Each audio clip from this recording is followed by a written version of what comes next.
Ladies and gentlemen, good morning and welcome to Gracious Kama TV, the tallest man in Black Africa.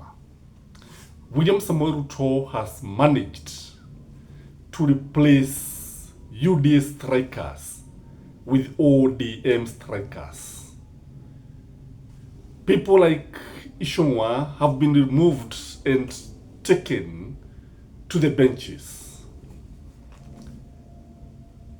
In the front line is Junet Muhammad, Ali Hassan Joho, Opiyo Adai, and John Badi. All these are from ODM. And if you ask Raila, he will tell you that these are experts. If you look at these leaders, they have some common things in they have some things in common. That is,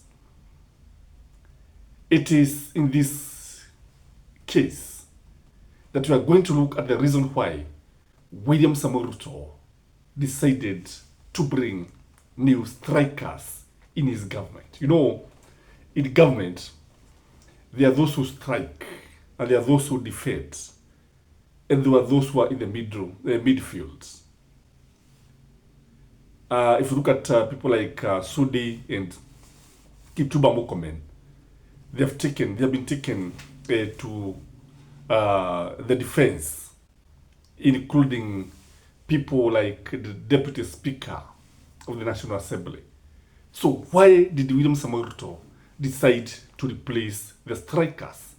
Number one, if you look at these leaders from ODM, they are very, very eloquent. They have the gift of the gaps. And majority of them are able to convince people. They are able to withstand political shockwaves.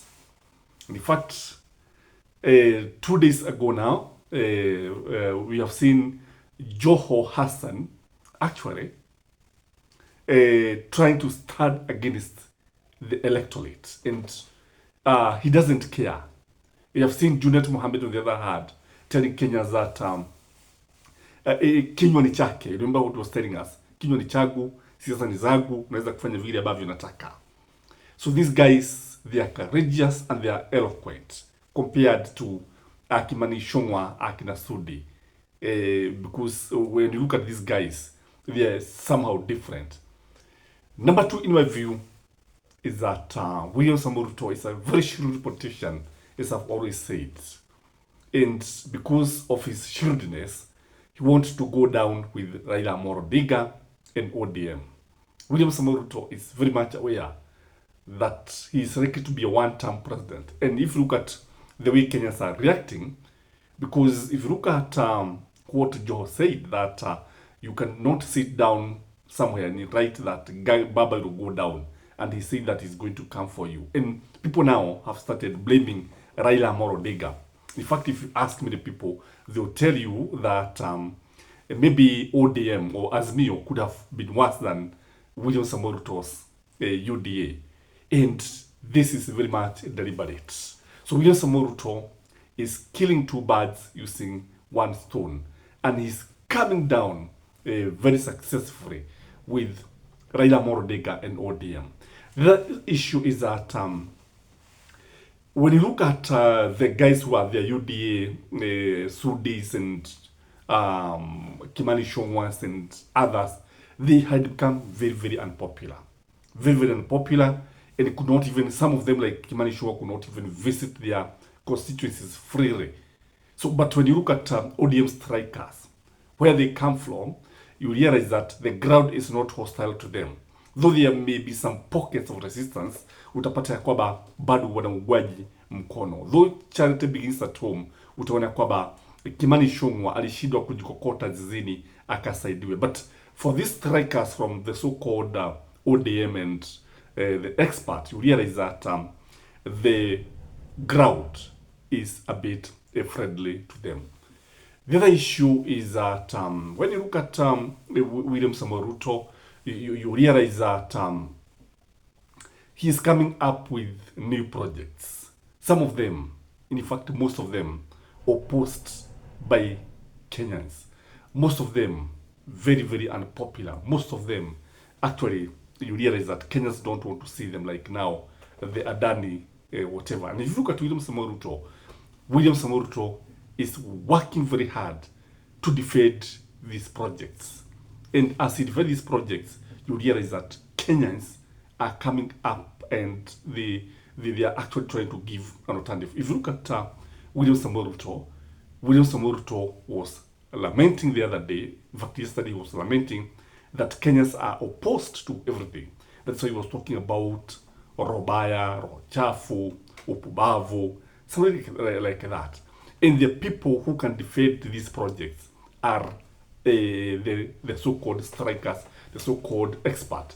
And if you look at them for sure, they are now even defending new taxes. You only need to listen to what Joho was saying and Junet Muhammad, that though we may have some bad taxes, we must keep on taxing Kenyans. And in fact, he went ahead and insulted Kenyans and told Kenyans that if you are not ready to be taxed, then mtu achukue ng'ombe wake, gamia wake, nini, na kila mtu aende nyumbani. This one is contempt, if you ask me. Because when you look at these guys, because of the power they have been given and the authority that have been given by the president, they can be able to address Kenyans the way they want. In fact, if you look at Rigathi Gachagua would address people who are in Azimio almost in a similar way. But as fate would have had it, Gachagua came now to be impeached much later. So it is the same strategy that is being used by William Samoei Ruto, that this guy, they mess up with everything, they say anything that they want, they talk to Kenyans the way they want, and then finally they'll be blamed by Kenyans. And even if they'll be blamed by Kenyans, they will have implemented those projects. The other issue is that William Samoei Ruto wants to share the burden.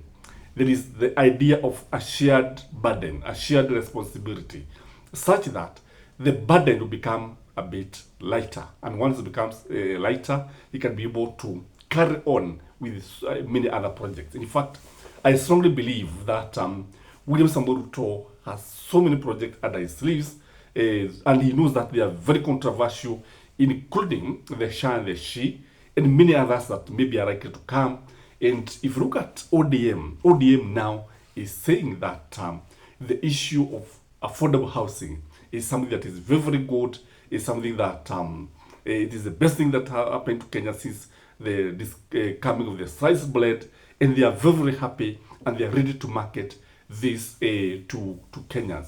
The other thing is that when you look at William Samoei Ruto wants this guy to taste power. And he is also looking at 2027.